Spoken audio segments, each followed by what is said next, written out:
is going on today, guys? Welcome back to another video. So today's a little bit different. Today's kind of like the day right before we're going to be doing some traveling.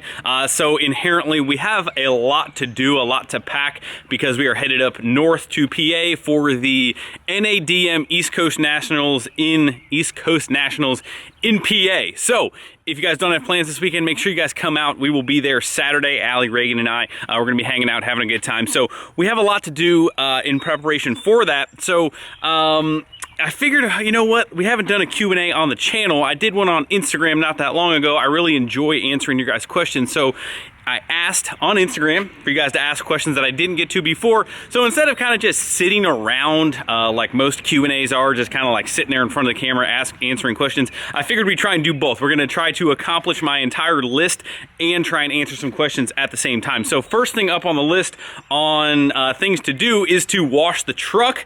So that's what we're going to do. We are going to try and use some of this Renegade Power Easy Foam in the foam cannon instead of what we used last time. See if we can't get this thing to get lathered up a little bit better. Some of the other products we're going to be using, as you guys know, Renegade products always take care of us.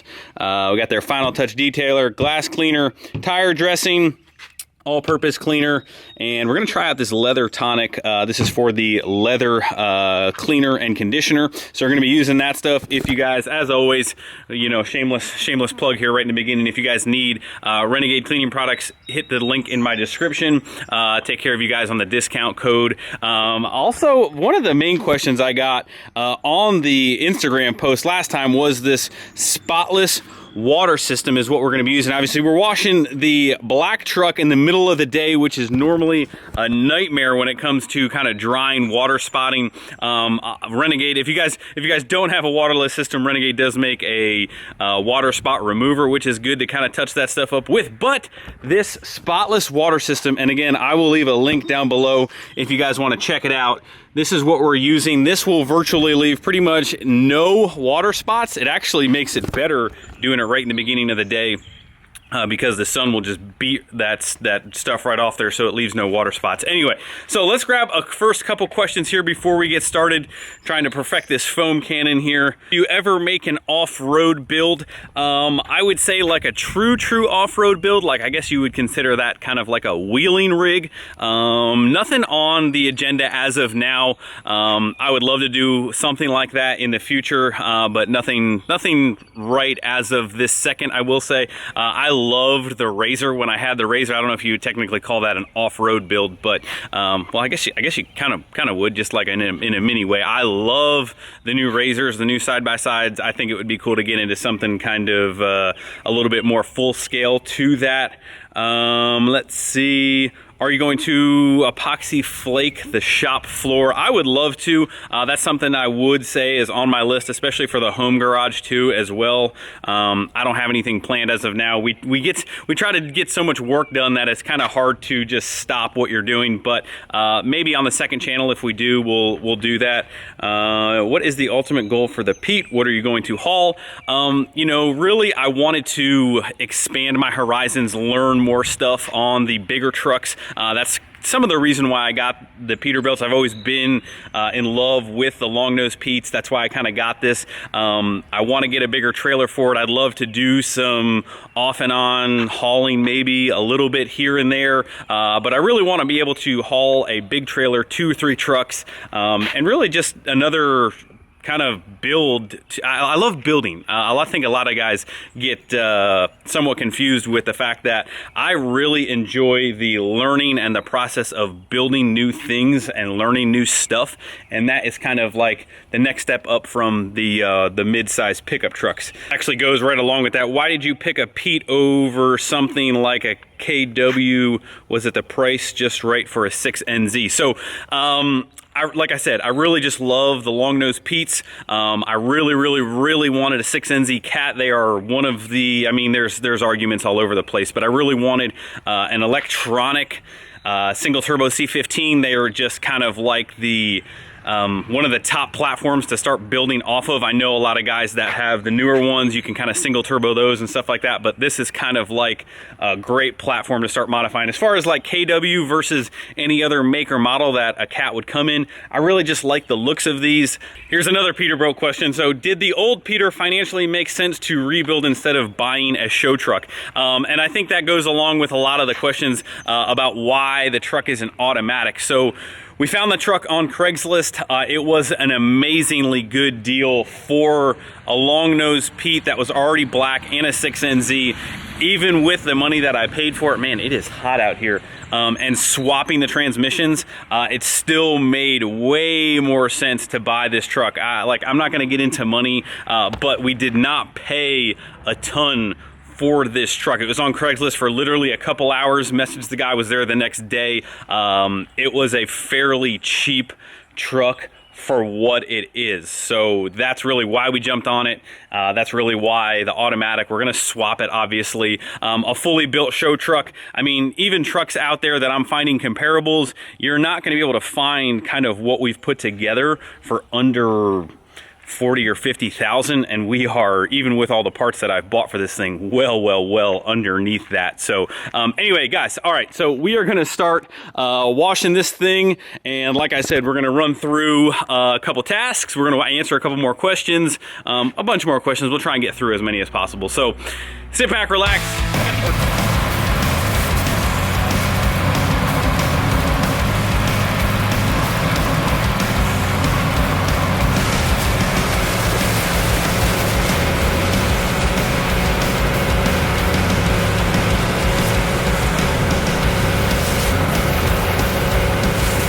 Guys, huge success this time around with the foam cannon. Call me dumb, call me whatever, but I believe I had the nozzle on the complete wrong setting. I thought I had tried to adjust that last time, but this Easy Foam, Power Easy Foam, much better, and along with me knowing how to work the foam cannon, which thought I had a handle on last time, but I guess not. So now we are going to hand wash it. Really, I get this question asked all the time, so I'm just going to answer this one right off the bat. I foam cannon it really just to break up what's on the surface and then wash that off. I will still go back and kind of hand wash it after that, but that kind of gets off, kind of breaks up all the dirt and gets it off of the truck before you even start washing it. So it is a little bit more of an involved process. But anyway, let's answer a couple more questions here. Everyone wants to know my thoughts on the new Ford Bronco. Honestly, it looks pretty good. Like, way better than I think anyone ever anticipated. So 2 thumbs up on that thing. I don't really follow that stuff a whole heck of a lot. I'm not really a huge Ford fan to begin with. My camera's overheating because it's so hot today, but looks good. I don't know what engine's in it, but if it had like a really nice engine in it, that would be cool. Faster air dog, that's pretty air dog all the way. Get this question also all the time. Green belt on most of all my trucks. The green belt is just like a heavy duty. I get them from Napa. It's just a heavy duty version from Napa. I'm sure it's not Napa, but it's the heavy duty version, and I usually get them at Napa. How much is a Freedom Racing engine 6.7? So I believe the Street Stage 2s, they'll custom build anything you want. I believe the Street Stage 2 is kind of like what's in the 05. I think is roughly, I would consider that between $18,000 to $22,000 for that. This guy said, I want to be friends with you. You have such a good attitude. I love it. I try to, man. I really try and wake up every day and be a better version of myself. So thank you for that. Water and fuel light gone after rear water separator delete.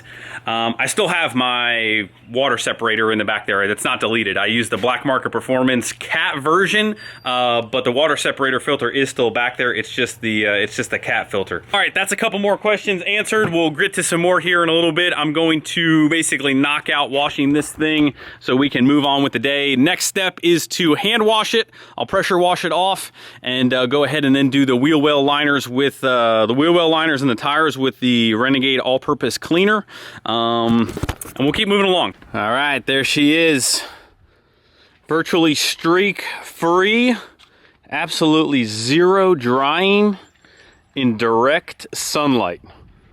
So I would highly, highly, highly recommend, if you guys have that problem, you know, nobody really wants to wait to wash their vehicles, you know, but anyway, we are moving on to the next task. I'm actually walking over here through the grass. We actually need to cut the grass, but over here, if you guys follow my Instagram, you know that we have been on the mole hunt. Watch me, watch this video get demonetized. Let's see if we got something here. Dang. Freaking dry fire. Son of a gun. They're here. You can see them. All right, we'll have to reset that. But anyway, let's go back to my phone and do a couple more questions. Man, that's the second time it's dry fired in that spot. I have been 3 for 3 with that specific trap. Many times, man. It's never let me down. Getting a little bummed. But anyway, all right, we decided to come in the shop because air conditioning. But take a look. Well, take a look at number one, the mess. But take a look at all the room that is in here right now. So we are going to spend a little bit of time later, kind of reorganizing everything inside here. But let's rattle off a couple questions. 2006 Cummins. 2nd gen swap or steed speed, 3rd gen Manny Cheetah. Seeing that there's no exhaust brake involved in that, man, it's tough to like give you guys advice on your builds because I really just have a whole slew of questions like for you, like what's your goals, what's your power goals, what, you know, like just there's tons of questions to get to the bottom of exactly what I would recommend for you specifically. In this instance, a lot of people go 2nd gen swap just because they like the simplicity, they like the sound of a 2nd gen swap. A lot of times there's cost involved. Fleece cheetahs and a steed speed manifold, you know, like you might even be cheaper doing a 2nd gen swap depending on what you go with. I would say if it were me, probably 2nd gen swap in that area. A lot of times when I recommend cheetahs to a lot of people, it's for people who don't want to lose their exhaust brake. Planning on installing new FLEECE exhaust brake setup? Yes, coming up very, very soon. Got big plans coming up with FLEECE. We'll actually be up at FLEECE, I believe, in a week or so. We'll be visiting up there, maybe possibly even do a meet and greet while we're up there. That I'm not sure, so stay tuned probably to my Instagram for those details, which I did actually fix the Instagram link.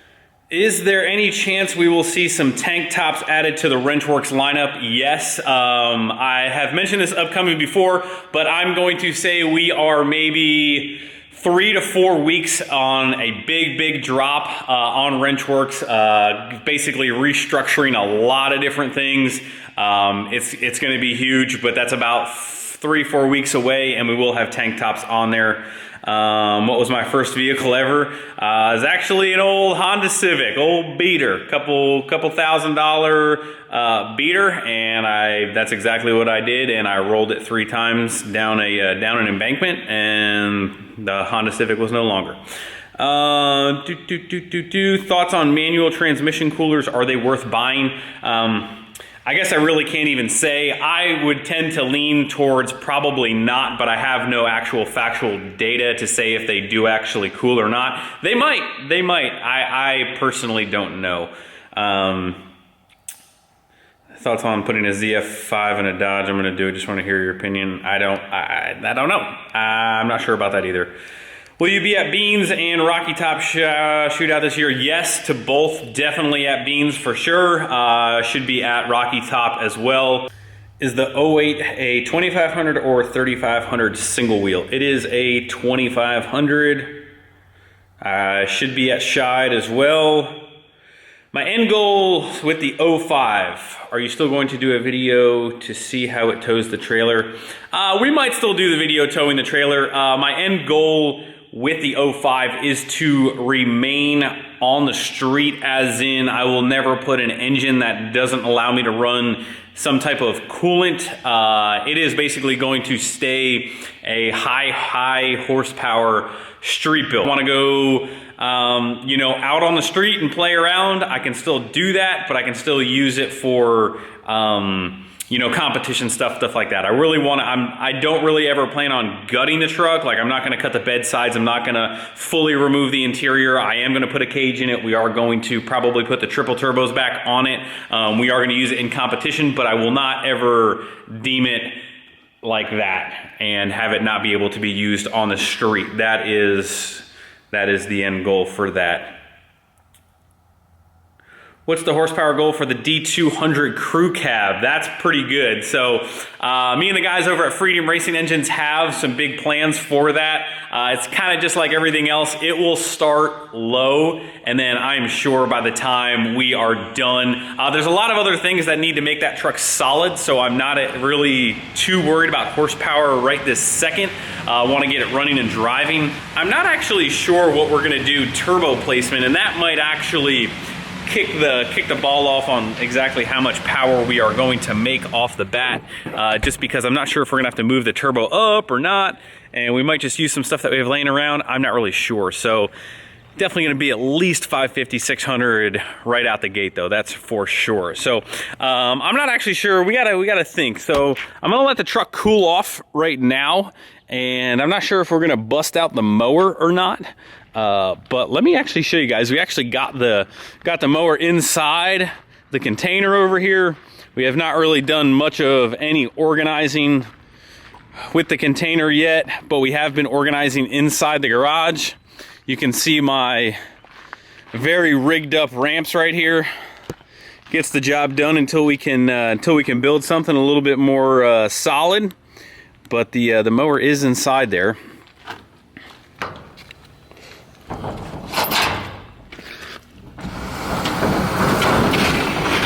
Oh yeah, she's just chilling. She's just chilling. Now, not a question that necessarily I've seen asked right this second, but I have had a lot of people ask me about how I like the SCAG. I've had the SCAG about a full year. It's got about 50 hours on it now. And I really came from an Exmark mower. I like the SCAG. It's very comfortable. It's very, very, very powerful. The only thing that I would say downside that I'm not like super happy with, and I'm not sure if it's really just an adjustment or not, so I can't really say it's like part of the mower that I dislike, but the hydraulics, the handles, seem to be very, very sensitive. Like if you move it just a little bit, like you're off. So when you hit a bump or something like that and you're trying to make a nice clean straight pass, I feel like with the Exmark, you know, the handle could give a little bit without actually turning the motors.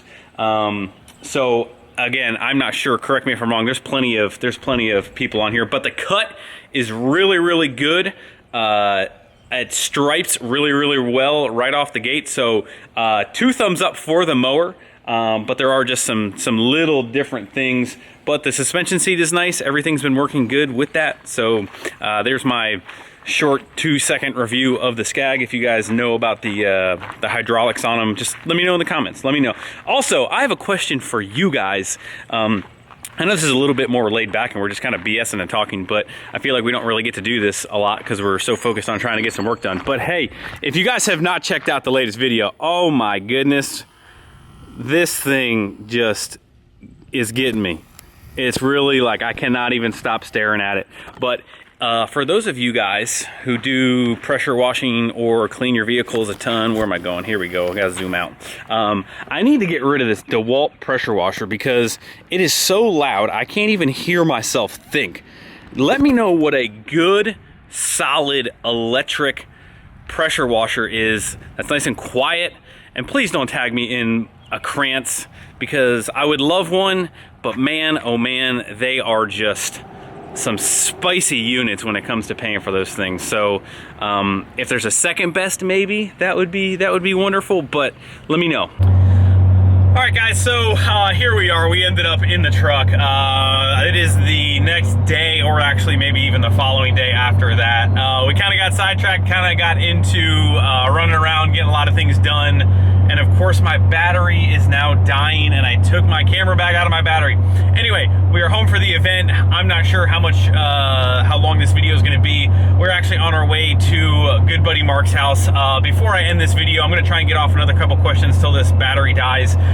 So thank you guys so much for watching. Hit the like button before you leave. Subscribe if you have not already if this dies. But we're going to visit Mark. I'm not going to get into details, and I'm not sure if you guys are really spiritual or not, but good buddy Mark is and his wife are going through you know, a real hard time right now. That's all I really want to say. He really needs a lot of thoughts and prayers, and that's all I really ask of you guys.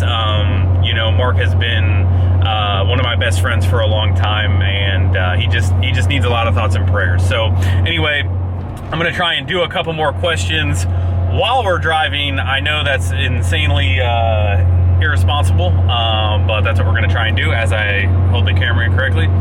I screenshotted some of the Instagram things because I already left. What is your fuel mileage right now for the 18 tow rig? Pretty bad, honestly, because I drive really fast and it has 410s. I think it was like average like 15 or 16 on the way down here. I saw one that said, when are the race trucks going to be done? Probably for 2021 at this point. Let's put it that point. Buy some jet skis. I really don't want to buy jet skis just because I think the family would enjoy a boat a lot more. We could all be together. We could have friends on there. Good old New Jersey roads, you gotta love them. Fuel, what type of horsepower goals for the second gen? Somebody asked. Really, I want to max out the VP as far as we can go, which isn't going to be an extremely whole heck of a lot. Maybe throw some nitrous on it. Actually, definitely throw some nitrous on it. Let's see here. Question about the other first gen, rebuilding that. We are gathering parts for the four-wheel drive swap on the other first gen. I kind of want to get everything before we go ahead and take everything apart. Triple turbos going back on the 05, absolutely. I think we are definitely going to go back with triple turbos on that. We might rework some things, resize some things, rebuild some things, but I really just miss them. I think they look really, really cool.